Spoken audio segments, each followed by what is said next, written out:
ಭಾಗವಹಿಸಿರುವ ಅವಕಾಶ ಸಿಕ್ಕಿದ್ರೆ ನನಗೆ ಬಹಳ ಸಂತೋಷ ಆಗಿದೆ. ಈ ಅವಕಾಶ ಮಾಡಿಕೊಟ್ಟಿರೋದ ಅನೇಕರು ಹಿರಿಯರು ಯಾರ್ಯಾರು ಇಲ್ಲಿದ್ದಾರೆ, ಮತ್ತೆ ನನ್ನ ಸ್ನೇಹಿತರಾದ ಅನಿಲ್ ತೆಂಗ್ಲಿ, ನನಗೆ ಅನಿಲ್ 10 ವರ್ಷದ ಪರಿಚಯ, ಅವರಿಗೆ ಸಮಾಜದ ಮೇಲೆ ಅಪಾರ ಕಾಳಜಿ ಇದೆ.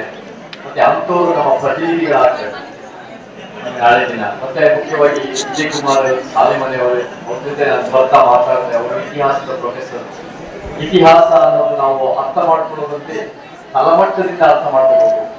ಇದರಲ್ಲಿ ಪಠ್ಯ ಪುಸ್ತಕದ ಮುಖಾಂತರ ಒಂದು ಯಥಾಸ್ಥಿತಿ ಇತಿಹಾಸ ಅಥವಾ ಒಂದು ಕೋಮುವಾದದ ಇತಿಹಾಸ ನಡುವೆ ಒಂದು ದರ್ಶನ ನಡೀತಾ ಇದೆ.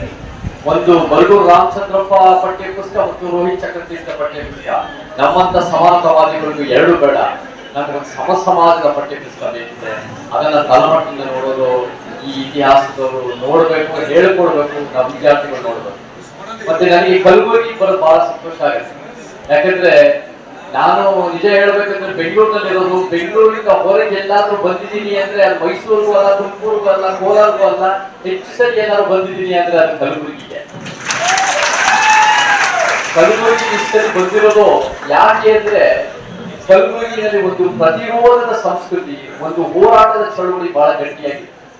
ನಾನು ಪ್ರತಿ ಸರಿ ಬೇರೆ ಬೇರೆ ಕಾರ್ಯಕ್ರಮಗಳಿಗೆ, ಅಂಬೇಡ್ಕರ್ ಜಯಂತಿಗಳಾಗಿರ್ಬೋದು, ವಿಶ್ವವಿದ್ಯಾಲಯದ ನಡೆದ ಕಾರ್ಯಕ್ರಮಗಳಾಗಿರ್ಬೋದು, ಹೋರಾಟದಾಗಿರ್ಬೋದು ಕರೀತಾ ಇರ್ತಾರೆ. ನೋಡಿ, ಒಂದು ಊರು, ಒಂದು ನಗರ, ಅದರ ಶ್ರೀಮಂತಿಕೆ ಅಂದ್ರೆ ಅದರಲ್ಲಿ ಎಷ್ಟು ದೊಡ್ಡ ಕಟ್ಟಡಗಳಿದೆ, ಎಷ್ಟು ಐಷಾರಾಮಿ ಗಾಡಿಗಳಿದೆ ಅಲ್ಲ, ಅದರಲ್ಲಿ ಎಷ್ಟು ಹೋರಾಟದ ಚಳುವಳಿಯ ಕಿಚ್ಚಿದೆ ಅನ್ನೋದ್ರಲ್ಲಿ ಶ್ರೀಮಂತಿಕೆ ಗೊತ್ತಾಗುತ್ತೆ. ಆ ನಿಟ್ಟಿನಲ್ಲಿ ಕಲಬುರಗಿ ಯಾರಿಗಿಂತ ಕಡಿಮೆ ಇಲ್ಲ, ಬಹಳ ಶ್ರೀಮಂತವಾದವರು. ಆ ಹೋರಾಟ, ಆ ಚಳುವಳಿ ಇವಾಗ ಮುಂದುವರಿಸ್ಬೇಕು. ಮತ್ತೆ ಹೋರಾಟ ಚಳುವಳಿ ಅಂದಾಗ ನಮಗೆ ನಮ್ಮ ಯುವಕರು, ನಮ್ಮ ಹೋರಾಟ ಸಂಘಟನೆಗಳು ಬಹಳ ಒಂದು ಸಾಂಸ್ಕೃತಿಕವಾದ ಹೋರಾಟಗಳು ಅಥವಾ ಒಂದು cultural activism, social activism, linguistic activism ಚೆನ್ನಾಗಿ ಮಾಡ್ತೀವಿ. ಆದ್ರೆ ನಮಗೆ ಇವತ್ತಿನ ದಿನ ಅಗತ್ಯ ಇರೋದು ಪೊಲಿಟಿಕಲ್ ಆಕ್ಟಿವಿಸಮ್ ಬಹಳ ಮುಖ್ಯ. ಆ ಪೊಲಿಟಿಕಲ್ ಪರಿವರ್ತನೆ ತರಬೇಕು. ಅದನ್ನ ಬಾಬಾ ಸಾಹೇಬ್ ತಂದ್ರು, ಅದು ತಂದೆ ಪೆರಿಯಾರ್ ತಂದ್ರು, ಅದು ಕಾಂಶಿರಾಮ್ ತಂದ್ರು. ಅದನ್ನ 21ನೇ ಶತಮಾನ ಕರ್ನಾಟಕಕ್ಕೆ ನಾವೆಲ್ಲರೂ ಸೇರಿ ಅದನ್ನ ಕರ್ನಾಟಕಕ್ಕೆ ಕಾರ್ಯರೂಪಕ್ಕೆ ತರಬೇಕು. ಸ್ನೇಹಿತರೆ, ನನ್ನ ಮಾತು ಶುರು ಮಾಡಿ, ಇವ್ರ ತರ ಹಿಂದೂವಾದಿಗಳು ಹೇಳೋ ತರ ಸಂವಿಧಾನನ ಕಟ್ಟಾಕೋದಲ್ಲ. ನಾವು ಸಂವಿಧಾನ ಉತ್ತಮಗೊಳಿಸ್ಬೇಕು. ಅದು ಅಂಬೇಡ್ಕರ್ ಕನಸು. ಇನ್ನು ಉತ್ತಮಗೊಳಿಸೋದಂದ್ರೆ ಇನ್ನೂ ಬಡವರ ಪರ, ಇನ್ನೂ ಶೋಷಿತ ಪರ, ಇನ್ನೂ ಸಮಾನತೆ ಪರ ಮಾಡಿಸ್ಬೇಕು. ಇವಾಗ ಆರ್ಟಿಕಲ್ 343, 351 ಇದೆ, ಹಿಂದಿ ದಿವಸ ಅನ್ನೋದಿದೆ. ಕರ್ನಾಟಕದ ತೆರಿಗೆ ಹಣನ ನಾವು ಯಾಕ್ರೆ ಹಿಂದಿ ದಿವಸ ಕೊಡ್ಬೇಕು? ಅದನ್ನ ನಾವು ಸರಿ, ಅದು ಒಂದು ಜನಭಾಷೆಗಳ ದಿವಸ ಮಾಡಿ. ಮತ್ತೆ ಇನ್ನೊಂದು ಬೇರೆ ಬೇರೆ UCC ಅಂತ ಪ್ರಶ್ನೆ ಬರುತ್ತೆ, ಕೆಲವ್ರಿಗೆ ಬೇರೆ ಬೇರೆ ತರ ಬದಲಾವಣೆ. ಅದನ್ನು ಕೂಡ ನಮಗೆ ಸಮಾನತಾವಾದದ criminal, civil code, criminal code ತರನು ಬಂದ್ರೆ ಬದಲಾವಣೆ ನಮ್ಗೆ ತಪ್ಪಿಲ್ಲ. ತಿದ್ದುಪಡಿ 106 ತಿದ್ದುಪಡಿ ಆಗಿದೆ. ಧರ್ಮ ನಿರಪೇಕ್ಷತೆ ಮತ್ತು ಸಮಾಜವಾದ ತಂಡ ಬಂದಿದ್ದು ತಿದ್ದುಪಡಿಯಿಂದ. ಮೊದಲನೇ ತಿದ್ದುಪಡಿ ನಿಮ್ಗೆ ಗೊತ್ತಾ? ಅವಾಗ ನೆಹರು ಮೀಸಲಾತಿ ಕಿತ್ತಾಕ್ಬಿಡ್ತಾ ಇದ್ದ ಭಯದಲ್ಲಿ ತಂದೆ ಪೆರಿಯಾರ್ ಒಂದು ಹೋರಾಟ ಶುರು ಮಾಡ್ತಾರೆ. ಹೋರಾಟ ಶುರು ಮಾಡಿದ ಮೇಲೆ ಅದಕ್ಕೆ ಮೀಸಲಾತಿ ಉಳಿಸಕ್ಕೋಸ್ಕರ ಮೊದಲೇ ತಿದ್ದುಪಡಿ ಬಂದಿದೆ. ಸೊ ಎಲ್ಲಾ ತಿದ್ದುಪಡಿ ಅಷ್ಟೇ ಒಳ್ಳೇದಂತ ಅಲ್ಲ, ಬಟ್ ಸಂವಿಧಾನನ ನಾವು ಎಲ್ಲೋ ಒಂದ್ ಕಡೆ ಅದು ಯಾವ್ದೋ ಒಂದು ಧರ್ಮ ಗ್ರಂಥ ತರ ಅದು ಎಲ್ಲಾ ಕಾಲಕ್ಕೂ ಎಲ್ಲಾ ಮನುಷ್ಯರಿಗೂ ಶಾಶ್ವತ ಅಂತ ಏನ್ ಹೇಳೋದೇನ್ ಬೇಡ, ಉತ್ತಮಗೊಳಿಸೋದು ನಮ್ಮ ಉದ್ದೇಶ. ಆ ಸಂವಿಧಾನದ ಪೀಠಿಗೆ ಉಳಿಸೋದು ನಮ್ದು ಉದ್ದೇಶ. ಮತ್ತೆ ಅಂಬೇಡ್ಕರ್ ಕೂಡ ಸಂವಿಧಾನ ಕಟ್ಟಾಕ್ಬೇಡಿ. ಅಂಬೇಡ್ಕರ್ ಬೇಕಾದ್ರೆ 100 ಸಂವಿಧಾನ ಬರೆಯೋ ಸಾಮರ್ಥ್ಯ ಇದೆ ಅವ್ರಿಗೆ. ಅವ್ರ 22 ಸಂಪುಟಗಳು ಓದಿ, ಅವ್ರ ವಿಚಾರಗಳು ಓದಿ, ಅವ್ರ ಎಷ್ಟು ಆಳವಾದ ತಿಳುವಳಿಕೆ ಇದೆ. ಸಂವಿಧಾನ ಬರೆದಿರೋದು ಓಕೆ, ಅದು ಒಂದು ಡ್ರಾಫ್ಟಿಂಗ್ ಕಮಿಟಿ ಅವ್ರು ಒಂದು ಮಾಡಿದ್ದಾರೆ. ಬಟ್ ಅದನ್ನ ಯಾರು ಸಂವಿಧಾನ ಕಟ್ಟಾಕ್ತಾರೋ ಅಂಬೇಡ್ಕರ್ ನಿಜವಾದ ಕ್ರಾಂತಿಯ ಕಿಡಿ ಅವ್ರು ಅರ್ಥ ಮಾಡ್ಕೊಂಡಿಲ್ಲ.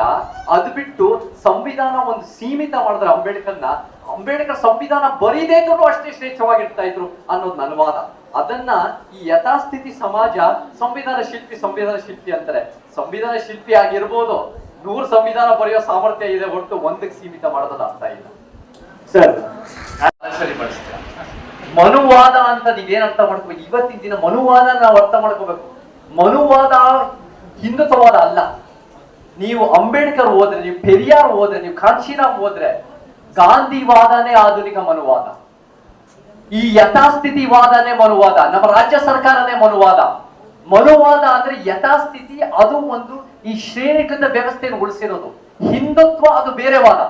ಇವತ್ತು ಏನಾಗ್ಬಿಟ್ಟಿದೆ ಬುದ್ಧಿಜೀವಿಗಳು ಕರ್ನಾಟಕದಲ್ಲಿ ಅಂದ್ರೆ, ಅವರು ಕಾಂಗ್ರೆಸ್ ಇಂದ ಒಂದ್ ಏನೇನೋ ಬೆನಿಫಿಟ್ ಪಡೆಯಕ್ಕೋಸ್ಕರ ಒಂದ್ ಪೋಸ್ಟ್, ಒಂದ್ ಕಮಿಷನ್, ಒಂದ್ ಸೀಟೋ, ಒಂದ್ ಟಿಕೆಟ್, ಅವರೆಲ್ಲರೂ ಸೇರಿ ಹಿಂದುತ್ವನ ಮನುವಾದ ಮಾಡ್ತಾ ಇದ್ದಾರೆ. ಅಂಬೇಡ್ಕರ್, ಕಾಂಚೀರಾಮ್, ಪೆರಿಯಾರ್ ವಾದದಲ್ಲಿ ಈ ಕಾಂಗ್ರೆಸ್ ಈ ಹಿಂದೂವಾದನೇ ಮನುವಾದ. ಅಂದ್ರೆ ಯಾರ್ಯಾರು ಪೊಲಿಟಿಕಲ್ ಆಕ್ಟಿವಿಸಮ್ ನೋಡಿದ್ರೆ ಬಿಜೆಪಿ ಅನ್ನೋದು ಒಂದು Hindutva, Congress, JDS, JDU, AAP, TMC, NCP, SP, RJD ಈ ಹಿಂದೂ ಪಕ್ಷಗಳಿದವಲ್ಲ, ಇವೆಲ್ಲ ಮನುವಾದ. ಮನುವಾದ ಅಂದ್ರೆ ಯಥಾಸ್ಥಿತಿ ಸಮಾಜನ ಎತ್ತಿ ಹಿಡಿಯೋದು. ಪೆರಿಯಾರು ಗಾಂಧಿಯಿಸಮ್ ಇಸ್ ಬ್ರೆವಿನಿಸಮ್ ಅಂತಾರೆ. ಸೊ ಇದನ್ನ ನಾವು ಫಸ್ಟ್ ಗುರುತಿಸೋದ್ರಲ್ಲಿ ನಾವು ಎಳೆದಿದ್ದೀವಿ. ಅದನ್ನ ಇವತ್ತು ನಾವು ಬೈನರಿನಲ್ಲಿ ನೋಡಬಾರ್ದು. ಬೈನರಿಯಲ್ಲಿ ನೋಡಿದ್ರೆ ಅವರು ನಾವು ಅಲ್ಲ, ಮಿನಿಮಮ್ ಟ್ರೈನರಿನಲ್ಲಿ ನೋಡ್ಬೇಕು. ಒಂದ್ ಕಡೆ ಹಿಂದುತ್ವ ಕೇಂದ್ರ ಸರ್ಕಾರದಿಂದ ಆಳ್ತಾ ಇದೆ, ಅದು ಒಂದು ಹಿಂದೂ ನಾವೆಲ್ಲರೂ ಒಂದು ಅಂತ ಹೇಳಿ ಮುಸಲ್ಮಾನರ, ಕ್ರೈಸ್ತರನ್ನ ದ್ವೇಷ ಮಾಡೋ ಒಂದು ಸಿದ್ಧಾಂತ. ಇನ್ನೊಂದು ಈ ಮನುವಾದ, ರಾಜ್ಯ ಸರ್ಕಾರ, ಯಥಾಸ್ಥಿತಿವಾದ. ಇನ್ನೊಂದು ವಾದ ನಾವು ಪರಿವರ್ತನೆ ವಾದ ಅಂದ್ರೆ ನಮ್ಮ ಸಮಾನತಾವಾದ. ಇವ್ರು ಎಲ್ಲಾ ಧರ್ಮರು ಓಲೈಸ್ತಾರೆ. ಅದರಲ್ಲಿ ಮೌಢ್ಯ ಆರ್ಟಿಕಲ್ 51H ಅಂತ ನೀವು ವೈಜ್ಞಾನಿಕ ಮನಸ್ಥಿತಿ ತರಬೇಕು ಅಂತೀರಾ. ವೈಜ್ಞಾನಿಕ ಮನಸ್ಥಿತಿ ಬಿಟ್ಟು ಪ್ರಮಾಣ ವಚನನೇ ದೇವರ ಮೇಲೆ ತಗೊಂತಾರೆ. ಧರ್ಮಸ್ಥಳಕ್ಕೆ ಹೋಗಿ ಶರ್ಟ್ ಬಿಟ್ಟು ಹೋಮ ಹವನ ಮಾಡ್ತಾರೆ, ಎಲ್ಲ ನಡೀತಾ ಇರುತ್ತೆ. ಸೊ ಅವ್ರದ್ದು ಏನು ಸಂವಿಧಾನ ಪರ, ಏನ್ ಮಾಡ್ತಾರೆ ಸಂವಿಧಾನದ ಪರ? ಸಂವಿಧಾನ ಜಾಥಾ ಮಾಡ್ತಾರೆ, ಸಂವಿಧಾನದ ಮಕ್ಕಳನ್ನ ಕಂಠಪಾಠ ಮಾಡಿಸ್ತಾರೆ. ಇದು ನಮಗೆ ಅಷ್ಟೊಂದು ಪರಿವರ್ತನೆ ತರಲ್ಲ. ಇವಾಗ ಮಕ್ಕಳಿಗೆ ಕಂಠಪಾಠ ಮಾಡೋದು ಸುಲಭ. ಕಂಠಪಾಠ ಮಾಡೋದಕ್ಕಿಂತ ಸಮಾನತೆ, ನ್ಯಾಯ, ಧರ್ಮ ನಿರಪೇಕ್ಷತೆ, ಸಮಾಜವಾದ, ಭ್ರಾತೃತ್ವ, ಸ್ವಾತಂತ್ರ್ಯ, ಸಂವಿಧಾನದ ಪೀಠಿಕೆನಲ್ಲಿರೋ ವಿಚಾರಗಳು ಇವ್ರಿಗೆ ಅರ್ಥ ಆಗಲ್ಲ.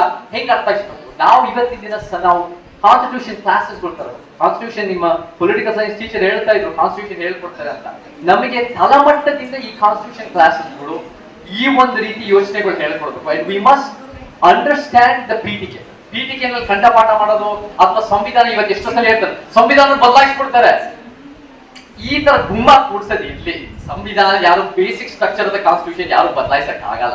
ಮತ್ತೆ ಈ ಸಣ್ಣ ಪುಟ್ಟ ಬದಲಾವಣೆಗಳು, ತಿದ್ದುಪಡಿಗಳು ನಡೀತಾ ಇರುತ್ತೆ. ಬಟ್ ಈ ರೀತಿ ಸಂವಿಧಾನ ಅವ್ರು ಬದಲಾಯಿಸ್ಬಿಡ್ತಾರೆ.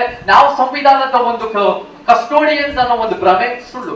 ಸಂವಿಧಾನನ ಯಾರಾದ್ರೂ ಎತ್ತಿಡಿತಾ ಇದ್ದಾರೆ ಅಂತ ನಾನು ಹೆಮ್ಮೆಯಿಂದ ಹೇಳ್ತೀನಿ, ಅದು ಅಂಬೇಡ್ಕರ್ ವಾದಿ, ಪೆರಿಯಾರ್ ವಾದಿ, ನೀಲಿ ಜಂಡಗಳು ಮಾತ್ರ ಅನ್ನೋ ದೊಡ್ಡ ಮಟ್ಟದ ಸಂವಿಧಾನ ಎತ್ತಿಡ್ತಾರೆ. ಅಂತ ಒಂದು ಆಲೋಚನೆ ಇವತ್ತು, ನಾಳೆ, ನಾಡಿದ್ದು ಇದನ್ನ ನೋಡಿ. ನಮಗೆ ಶಿಕ್ಷಣದ ಪಠ್ಯ ಪುಸ್ತಕದ ಶಿಕ್ಷಣಗಳಲ್ಲಿ ಇರಬಾರ್ದು. ನೋಡಿ, ಒಂದೊಂದು ಧರ್ಮಗಳಲ್ಲೂ ಒಂದೊಂದು ಧರ್ಮ ಅಂದ್ರೆ ಇದು ಒಂದು ಸಿದ್ಧಾಂತದ ಒಂದು ಸಂಖ್ಯೆ ಇದೆ. ಎಷ್ಟೋ ಧರ್ಮಗಳಲ್ಲಿ ಸಮಸ್ಯೆ ಇದೆ. ಹಿಂದೂ ಧರ್ಮದಲ್ಲಿದೆ, ಇಸ್ಲಾಂ ಧರ್ಮದಲ್ಲಿದೆ, ಕ್ರೈಸ್ತ ಧರ್ಮದಲ್ಲಿದೆ. ಈ ಧರ್ಮಗಳ ಸಮಸ್ಯೆಗಳನ್ನ ನಾವು ಬಗೆಹರಿಸಕ್ಕಾಗಲ್ಲ.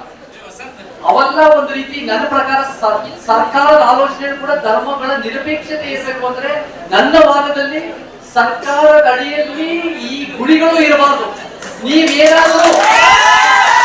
ನೀವೇನಾದ್ರೂ ನಿಮ್ಮ ಧರ್ಮಗಳನ್ನು ಮಾಡ್ತೀರಾ ಅಂದ್ರೆ ನೀವು ಬ್ರಾಹ್ಮಣರಿಗೆ ಕೊಡಿ, ನೀವು ಬ್ರಾಹ್ಮಣ ಗಂಡಸರಿಗೆ ಕೊಡಿ, ಇನ್ಯಾರು ಒಳಗೆ ಬಿಡಬೇಡಿ. ನಮ್ಮದಾದ ಬೇರೆ ಬೇರೆ ಧರ್ಮಗಳು ಇದಾವೆ. ಜ್ಯೋತಿಬಾ ಫುಲೆ ಸತ್ಯ ಧರ್ಮ, ಬಾಬಾ ಸಾಹೇಬ್ ನವಯಾನ, ಬಸವಣ್ಣ ಧರ್ಮ, ಬುದ್ಧ ಧರ್ಮ, ಅಥವಾ ಪೆರಿಯಾರ ಧರ್ಮ, ಒಬ್ಬದೇ ಇರೋ ಧರ್ಮ, ಅಥವಾ ಆದಿವಾಸಿ ಧರ್ಮ. ನಮಗೆ ಅನೇಕ ವಿಚಾರಗಳಿದೆ. ಹಿಂದೂ ಧರ್ಮ, ಇಸ್ಲಾಂ ಧರ್ಮ, ಕ್ರೈಸ್ತ ಧರ್ಮ ಇವರೇ ನಮ್ಮ ಧರ್ಮ ಅಲ್ಲ. ಈ ವ್ಯಕ್ತಿಗಳು ಈ ದೇವಸ್ಥಾನದವ್ರು ಏನ್ ಮಾಡ್ತಾರೋ ಮಾಡ್ಕೊಳ್ಳಿ, ನಮಗ ಸವಾಸ ಬೇಕಾಗಿಲ್ಲ. ನಾವು ಅದ್ರ ಮೇಲೆ ನಂಬಿಕೆ ಇಲ್ಲ. ನನ್ನ ಪ್ರಕಾರ ದೇವಸ್ಥಾನಕ್ಕೆ ಹೋಗೋಕೆ ಎಲ್ಲರಿಗೂ ಹಕ್ಕಿರ್ಬೇಕು. ಆದ್ರೆ ಹೋಗದೇ ಇರೋ ತಿಳುವಳಿಕೆ ನಾವು ಬೆಳೆಸ್ಕೋಬೇಕು. ಅದು ಒಂದು ಅದೇ ನಮಗೆ ಅದರಿಂದ ಏನು ಸತ್ಯ ನನಗೆ ಕನ್ನಡ ಮಾಡೋ ಮಾಡಲಿ, ಸಂವಿಧಾನದಲ್ಲಿ ಇದೆ. ಅದು ನೀವು ಆರ್ಟಿಕಲ್ 25 ಇದೆ, ನೀವು ಮಾಡೋದು ಮಾಡಲಿ. ಅದ್ರ ವಿರುದ್ಧ ಅಲ್ಲ. ನಾವು ವೈಜ್ಞಾನಿಕ ಮನಸ್ಥಿತಿ ನಾವು ಬೆಳೆಸ್ಕೋಬೇಕು, ವೈಜ್ಞಾನಿಕತೆ ಪಾಲಿಸಬೇಕು.